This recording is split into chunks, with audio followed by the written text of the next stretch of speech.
Hi guys, Jamie and Stacey here from the McNeils and Wheels. We thought we'd do you a quick video update about how life has been for us during the coronavirus lockdown.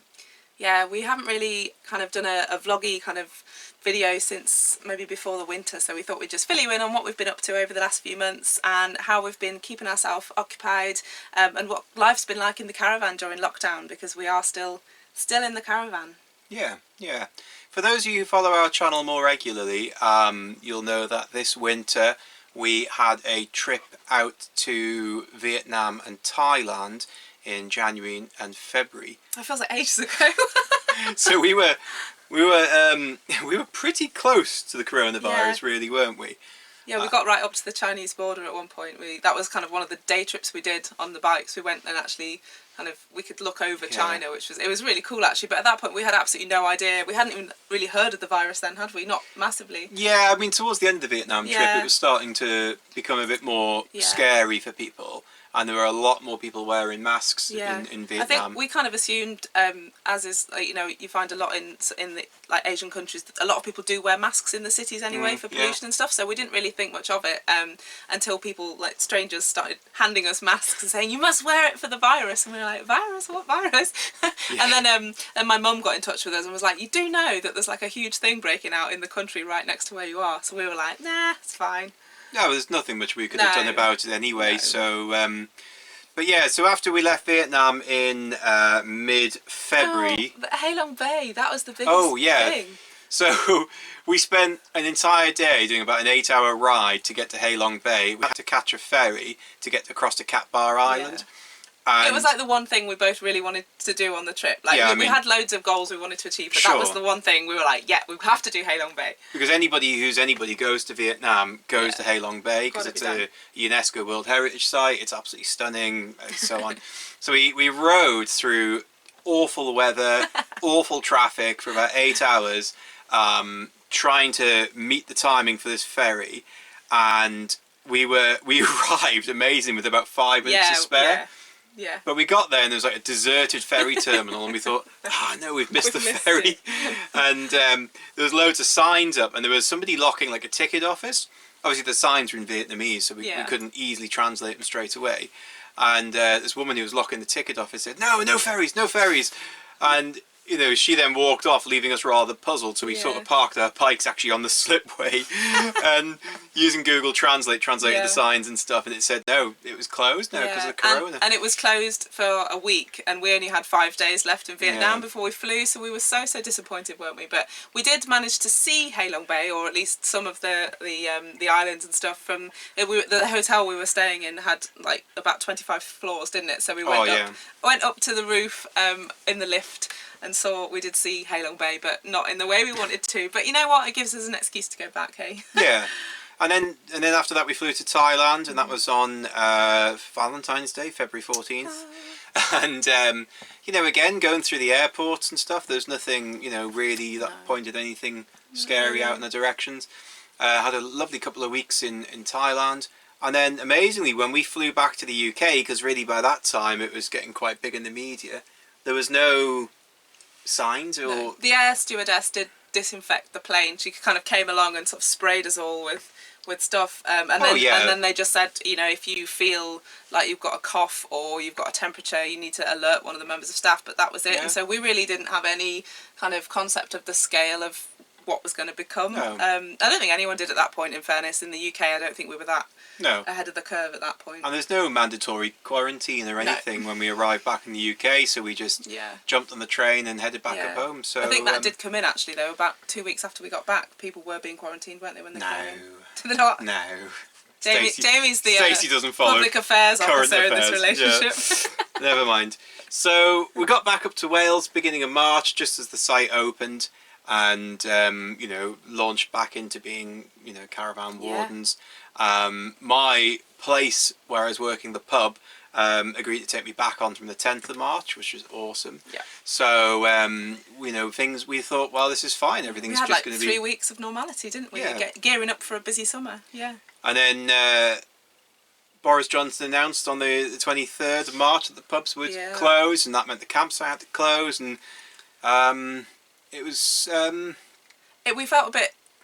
Well, it was obviously for everybody. It's been a really kind of uncertain time, and for us, with living as our permanent residency in the caravan, we were kind of thinking, well, gosh, if the site closes, I don't know where we're going to go, because again, being in Wales, obviously there's a real kind of, understandably, kind of an anti-tourism movement. You know, Wales doesn't, as anywhere, doesn't want tourists flooding in, and so we felt quite vulnerable being, you know, thinking, are we going to have to go and try and find somewhere with the caravan? But fortunately, because there's still lots of stuff, even if there aren't customers on site, there's still, the grass has to be cut, you know, things have to be maintained. So fortunately, we've been able to stay on site, which is great as in our capacity as wardens. And I've still been doing a lot of the work that I would normally do, not as many hours admittedly, and obviously it's a lot quieter here, but that's been great for two reasons, because we've got somewhere to live, which is really important. Otherwise we'd have been having to go and try and stay with family, which obviously wouldn't be ideal for the length of time lockdown's been on, and also it means we have still got a little bit of money coming in, which has obviously been a lifeline for us. So talking about money, it's quite funny really. I know funny is the word. Because of the way the government worked out the furlough scheme, it was all about having to, I can't remember how it exactly worked now, but your employer had to have paid you before a certain date to be eligible for furlough. And I missed out on that. Yeah, being seasonal. Being seasonal. Yeah. So although I restarted on the 10th of March, my first pay didn't come in till sometime in April or something like that. So I completely missed the furlough cut-off. Unfortunately, we were only about a week out there, weren't we? Because I was the same. Even if my job hadn't been, you know, fortunately I have kept a few hours, but in terms of my full pay or whatever, or 80% of that, I also haven't been eligible for that, just because we're seasonal workers, and unfortunately we fell into that little loophole, didn't we? But yeah, but we're you know, we're keeping it together, we're keeping going. There's enough hours here that I can do that are supporting us day to day, and unfortunately we're not adding to our travel fund, we're not saving like we did last summer, which was our plan, but we also are aware we're in a lot more fortunate position than some people who haven't been furloughed, because at least we can still afford to live day to day, which you know is the important bit. So, and I was able to apply for some government support through Job Seekers Allowance, so it's got a little bit of money coming in. So do you know what, we're doing okay. We're in a better position than some. Although it did stick in our throats a little bit. Yeah, but you know what? It is, you know, we're fine. We're getting there, aren't we? What's gone. It's I mean, obviously that's been our experience. You know, hasn't been that challenging really and all, which is probably one of the reasons why we didn't feel the need to make a video so soon, because compared to other people within the van life community who are more full-time touring, they've had to make some real sacrifices, or they've had run-ins with the police and just finding somewhere to stay. Sure, I can't imagine having to do that in a caravan, especially, or a camper van. You know? Yeah. So, you know, I think, you know, we didn't want to make a video because we haven't really suffered, you know. No, we didn't want to become the kind of clickbaity, oh no, lockdown's ruined caravan life, because actually, apart from not having as much of an income as we would normally have in the summer season, it's not hugely affected us. Obviously, we can't go out and about as much as we'd like to, and it will probably, I guess this leads on really nicely to talking about what comes after this summer, because I imagine the lockdown and us not being able to earn as much and save as much money will mean that our travel plans aren't going to be what they would have been this year. But that, I mean, that's we're fortunate that that's the only massive effect we've suffered. I mean, we had hope, you know, the next winter coming, so, you know, winter 20 to 21, we had hoped to get out to New Zealand. Whether or not that's still possible to do. Yeah, either virus-wise or money-wise. I mean, yeah, for sure. For us, the finances will probably be the limiting factor, won't they? Yeah, so, but you know what? If we can't go further than the UK, I mean, you know what? The UK is a beautiful place, and there's so many parts of the UK I haven't visited, and I'm sure you're the same, right? And actually, it would be quite nice in a way to almost be forced to stay in the UK, because I mean, since we've had the caravan, really, since we've changed lifestyles, we've been here in one place, which has been amazing in so many ways, and our plan is to hopefully be here next year as well, next season. But it would be quite nice to actually tour a little bit maybe in the caravan, and as you know, we've not to make some repairs and we've not spent a whole winter yet completely in the caravan, because we've always been travelling or staying with friends and family, so and I'm sure there'll be an element of that this winter, because it's nice to get together with friends and family, but it would be nice to kind of brave our first winter, so maybe that's a watch this space. Well, we don't know, we've not planned that far. Or no, I mean, it's nice for me to pop up and see my folks, so I haven't seen my mum and dad since if you like. I haven't seen my mum and dad since we were all together in South Africa in November, so it's crazy. It's been a while. So so with all this free time, we've found ways of filling it, really, haven't we? We've had a bit of a renaissance movement, haven't we, over here? So I've always had a bit of an interest in self-sufficiency, grow your own, and it's been really awesome to have so much space here, and we've been growing all sorts of things. I went a bit mad and bought loads of cabbage seeds, not expecting them all to germinate. We should do like a channel giveaway. Channel anyone who shares our video can have a cabbage. So at one point we had about 100 cabbage seedlings growing up. I think I've managed to plant about 50 in the ground, and I've got another 20 in buckets, and then we've just been giving them away to friends and family. And we've got like, we're really fortunate. I mean, we're fortunate anyway with the amount of space we have here on site, because obviously the lockdown has not been as hard for us as it has been for people who have only got a small garden or even no garden. But we've got a huge greenhouse here as well. So we've got like 65 tomato plants. We've got maybe 40 cucumber plants. Yeah. We've got asparagus growing. 30 odd corns. Yeah. So come late summer, autumn, I think we're going to have to start like a market stall or something. We're going to have so much veg, it's unreal. That's how we'll make up the difference in our funds, right? We'll sit at the end of the drive selling vegetables. Who knew cucumbers were the answer? So, and you've done really well with your music, haven't you? You've done... Yeah, so many of you, again, who follow the channel regularly will know I've got a couple of kind of music-y type things up on our Meals on Wheels channel. I've also got another channel for my own music, and even more excitingly I think, during the time lockdown's been on, I've actually formed a duo with my friend Jonathan Smith. I'll put a little link somewhere up here to our YouTube channel. You can see we've only got a couple of videos up, but we're really ploughing ahead with the music, so it's given me loads of time to practice, write songs, and Jonathan and I, although we're 50 miles apart geographically, and obviously not been able to meet up, we've still managed to do lots of recording because we've both got our own equipment and stuff like that. So we've pulled together an EP, a little mini album. So it's been really good. I just feel like it's been a real time to be really creative, and music is such a passion for me in songwriting. So and you've been played on the radio a lot as well. Yeah. Well, I say a lot. I mean, you've done we've had about 20 plays. There's about 20 stations that have played our stuff now. Sure. So yeah, quite a lot. And we're building some nice relationships. This space. Yeah. So I mean, like, move over, Miranda Lambert. we'll be dropping this caravan and going for an airstream if you that's it. But no, joking aside, without being too much of a sort of self-promotionalist, if you are interested in hearing some of mine and Jonathan's music, then I'll put a link in the description to our Facebook page and our YouTube channel and stuff like that, and we'll soon be on Spotify. Well, we're already on Spotify as solo artists, but our joint stuff will soon be up on Spotify and iTunes and all of that stuff, so check it out. I probably won't put too much on this channel about it, just because we want to keep this to our lifestyle. But it's a part of our lifestyle, so if you want to check it out, then yeah, that would mean so much, and give us a follow on Facebook, because we're really trying to grow, so that would mean the world to us. Yeah, and the other ways we've been filling time is we signed up to do the TEFL, which stands for Teaching English as a Foreign Language, which gives us the TEFL qualification to access jobs in that market. The idea behind that is if we can do some teaching online, we can have that as an extra income stream, maybe with the view that we can then share a warden job, both do a bit of TEFL, and I won't have to work at the bar.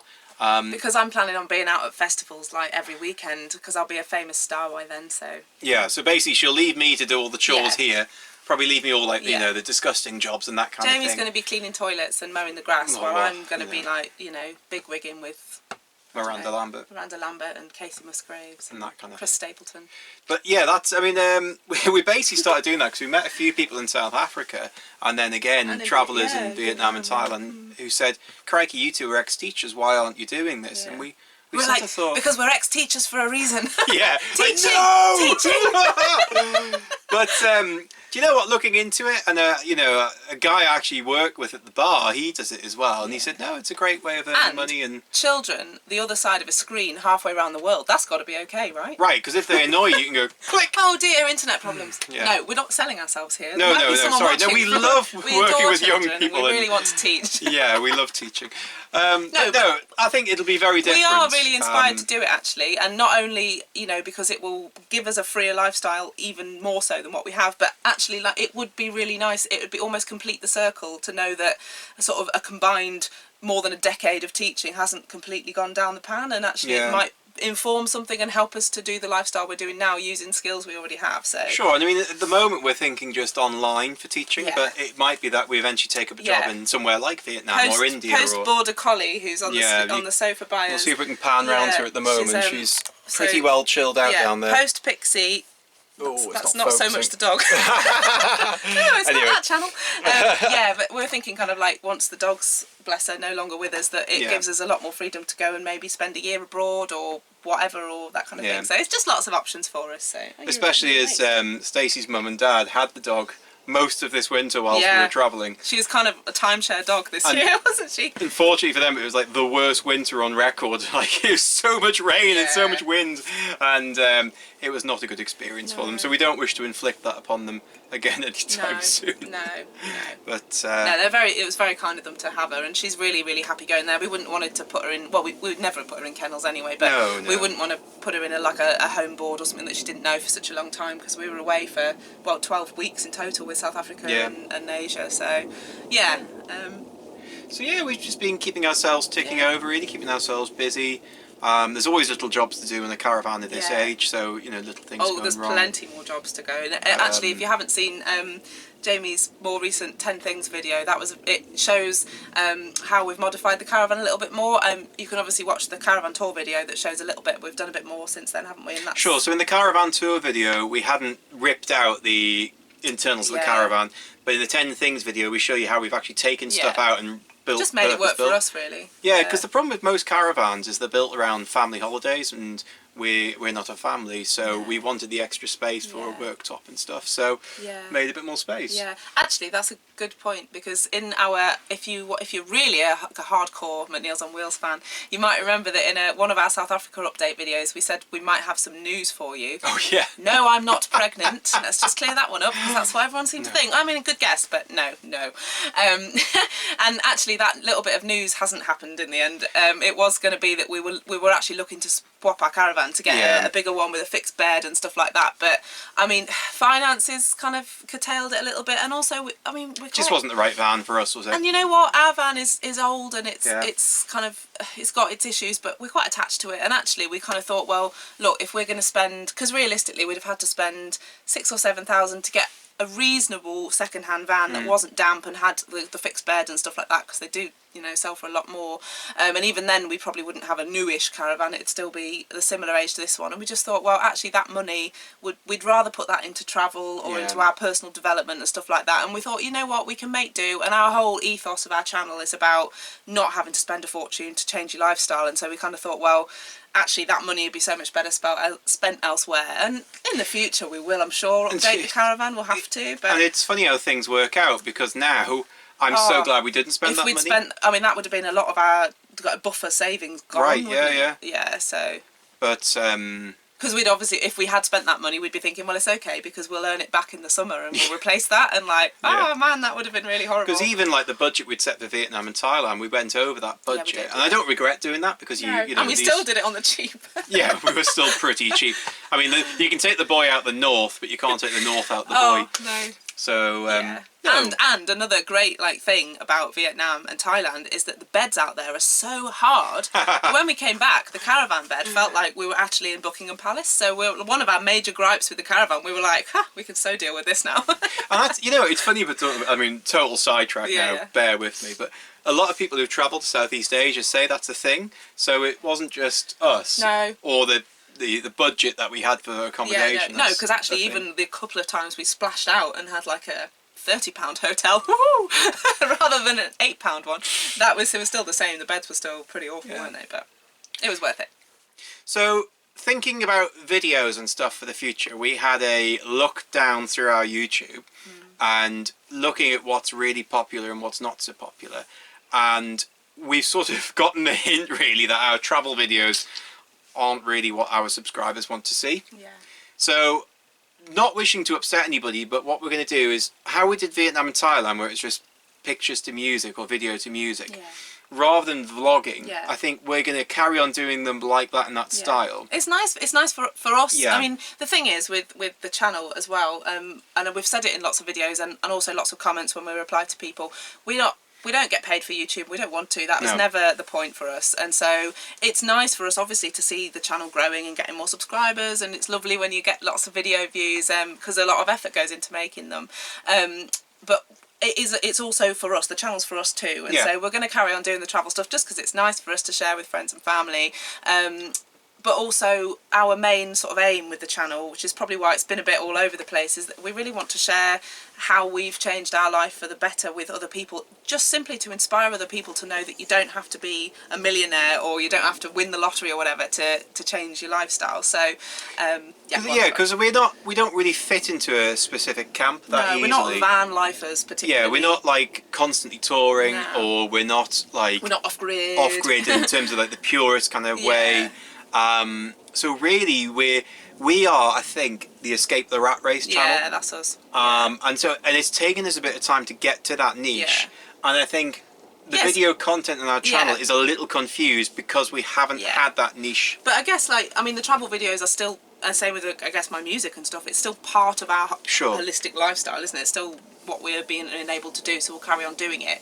But what would be really nice is if you guys could kind of let us know, what do you want to see? You know, and if that marries up with kind of, you know, what our goals are and what we are interested in putting out, then we'll absolutely do that. And I know a couple of people recently have asked about, well, is there going to be an updated Q&A? And it's funny because from this side of the camera, we're just like, well, our life hasn't changed that much, we're going about it, but we also appreciate that you guys don't see the everyday, and maybe that is interesting. So if you've got questions, we're more than happy to do another chatty type video like this. I know, the Trudgeons and Gypsy Souls, they do a lot of this kind of video, and I know they're really popular, and they're all lovely people, and if that's the kind of thing you want to see a bit more of from us, then... This by the way, does not come naturally to us. We're getting better though, aren't we? Yeah, we've tried to film this video for the last week and a half, pretty much. Yeah. And it just hasn't happened for various reasons, but... And it's probably going to be a bit of a long and rambly one, but, you know, this is kind of... We find when we script things, it becomes very stilted and very kind of formal, and that is it's not what we are, who are as people, but also we want you guys to see what we're really like, not anyway, that was a really long way of saying, if you've got questions for us or video suggestions, please pop them in the comments, and we'll always reply, don't we, to comments and stuff like that. So, and if you're thinking about embarking on a kind of a lifestyle change like this one, get in touch. We speak to probably somebody new every week. Yeah, we do. We're happy to do a Skype call or something with you guys. And you know, if you're thinking about changing your life and you don't think it's a caravan, we're not just about advocating caravans. We're, you know, caravan, it was our chosen little abode, but you know, we've seen people do it on narrow boats, camper vans, even just smaller flats. Oh, there's a dog's bottom in the video. Sorry about that, folks. Right, come on, make your mind up. Show your best then, woman. Goodness me. Sorry. Dog's knocking the camera. Dog camera shake. There we are. Yeah. So yeah, just get in touch, and if we can help, we can help. If we can't help, then we can't. Yeah, definitely. And subscribe if you haven't already, and check out our other videos. Do. And there's some more exciting stuff coming up in the pipeline as well. Jamie is on fire with video ideas at the moment. So. Oh yeah, here's if you're also a van lifer, or even an off-grid van life, or anybody who's sort of lives an alternative lifestyle, and you fancy being interviewed by us, I'm hoping to set up some interviews post-lockdown, obviously, so that we can actually come and visit you guys and do a bit of filming and other things. So if that's the sort of thing that you think people on our channel would like to see, then get in touch. Dog's shaking again. Yeah. So yeah, I think we need to wrap this up though, because it's probably been half an hour of us rambling at you. Yeah, but hey, maybe they like it. Maybe they do. We'll look at the stats and we'll find out. Anyway, yeah, we'll stop talking now. Thanks so much for joining us and giving us a little bit of your time. It's really lovely to see you all, and hopefully we'll speak to you all again soon. Okay? See you guys soon. See you soon. Bye.